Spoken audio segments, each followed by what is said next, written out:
Imagine a killer so terrifying that an entire city turned to jazz to stay alive.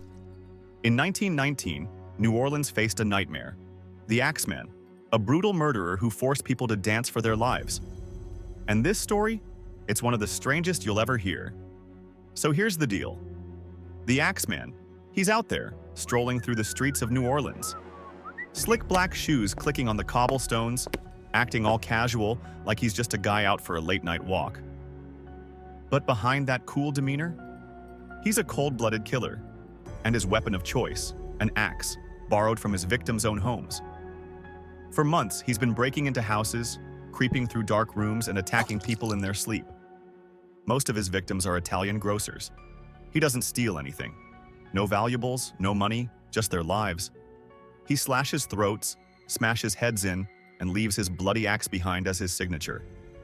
Then, just when you think it couldn't get more chilling, he finishes the job, walks to the kitchen, and pours himself a nice cold glass of milk. Like he's on a lunch break or something. But here's where things get really crazy. In March of 1919, the Times-Picayune gets a letter. And guess who it's from? The Axeman himself. In this letter, he warns that on a specific night, anyone not playing jazz music in their home is going to get the axe. Yeah, he gave the whole city an ultimatum: play jazz or die. So what does the city do? They jazz it up.